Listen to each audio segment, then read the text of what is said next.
Russia president Vladimir Putin త్వరలోనే చనిపోతాడని Ukraine president Zelensky జోస్యం చెప్పారు. కాగా పుతిన్ ఆరోగ్యంపై పెద్ద ఎత్తున పుకార్లు షికార్లు చేస్తున్నాయి. ఈ క్రమంలో ఆయన యూరోపియన్ జర్నలిస్టుకు బుధవారం నాడు ఇచ్చిన ఇంటర్వ్యూలో ఈ విషయం చెప్పారు. ఆయన చేస్తే ఇరు దేశాల మధ్య కొనసాగుతున్న యుద్ధం ముగుస్తుందన్నారు. ఇక కీవ్ ఇండిపెండెంట్ పత్రిక సమాచారం ప్రకారం జెలెన్స్కీ ప్యారిస్ పర్యటనలో సందర్భంగా ఈ విషయాన్ని చెప్పారని వెల్లడించింది. కాగా పుతిన్ అనారోగ్యంపై గురించి కూడా ఇటీవల కాలంలో పెద్ద ఎత్తున పుకార్లు వినవస్తున్నాయి. కాగా ఇప్పటి వరకు ప్రపంచ నాయకుడు ఏ ఒక్కరు కూడా పుతిన్ అనారోగ్యం గురించి తెలిసినా బహిరంగంగా పుతిన్ చస్తాడు అని ఎవరూ అనలేదు. సున్నితమైన అంశం కాబట్టి ప్రపంచ నాయకులు బహిరంగంగా ఇంత ఘాటుగా స్పందించారు. అయితే జెలెన్స్కీ మాత్రం తన అక్కసును బహిరంగంగానే కక్కేశాడు.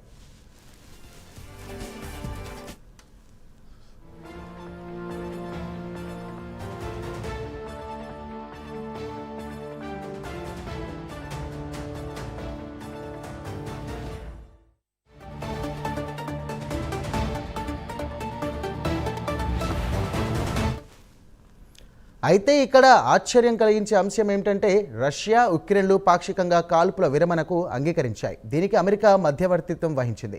ఇరు దేశాలు ఒకరి ఎనర్జీ ఇన్ఫ్రాస్ట్రక్చర్పై దాడులు చేయరాదని, అలాగే బ్లాక్ సీలో ఒకరిపై ఒకరు కాల్పులు చేసుకోరాదని ఒక అంగీకారానికి వచ్చాయి.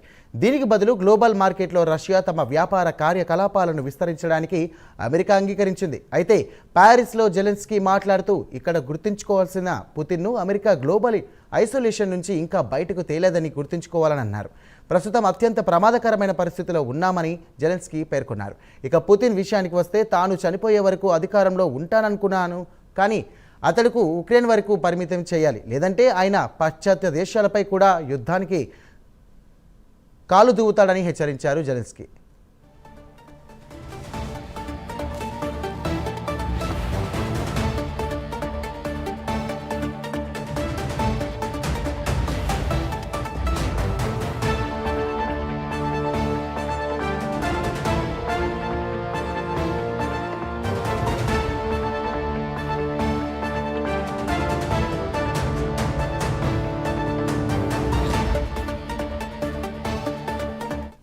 ఇక అమెరికా, యూరోప్లు కలిసి కట్టుగానే ఉంటేనే పుతిన్ను అదుపులోకి పెట్టగలం, లేదంటే చిక్కుల్లో పడతామని హెచ్చరించారు.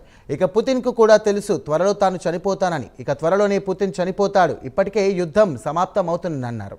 ఇక ఉక్రెయిన్ ప్రెసిడెంట్ తాను వాస్తవాలు మాట్లాడుతున్నానని చెప్పాడు. ఇక రష్యా ఉక్రెయిన్పై ఫిబ్రవరి 2022లో యుద్ధానికి కాలు దువ్వింది. ప్రస్తుతం ఉక్రెయిన్లో 20% భూభాగం అంటే 1,13,000 చదరపు కిలోమీటర్ల భూభాగాన్ని ఆక్రమించింది రష్యా. ప్రస్తుతం సుమారు 1000 కిలోమీటర్ల సరిహద్దు ఫ్రంట్ లైన్లో యుద్ధం కొనసాగుతోంది.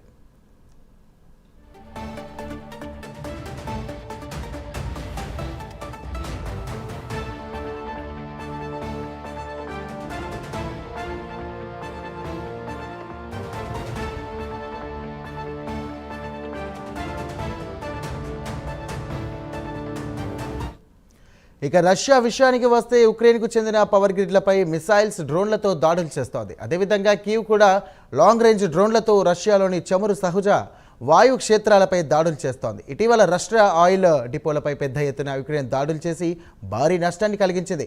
దీంతో రష్యా కూడా చమురు డిపోలపై దాడులు చేయరాదని ఉక్రెయిన్తో ఒప్పందానికి వచ్చింది. మరి పుతిన్ ఆరోగ్యం గురించి రష్యా అధికారికంగా ప్రకటన చేస్తే తప్ప వాస్తవాలు వెలుగు చూసే అవకాశాలు లేవు. అయితే ఉక్రెయిన్తో యుద్ధం మొదలైనప్పటి నుంచి పుతిన్ ఆరోగ్యంపై పలుమార్లు వార్తలు వచ్చాయి. తర్వాత అవి వట్టి పుకార్లని తేలాయి. మరి జెలెన్స్కీ మరో పుతిన్ ఆరోగ్యం గురించి బహిరంగంగా చెప్పాడంటే ఏదో విషయం ఉండొచ్చన్న టాక్ డిప్లొమాటిక్ సర్కిల్లో వినిపిస్తోంది.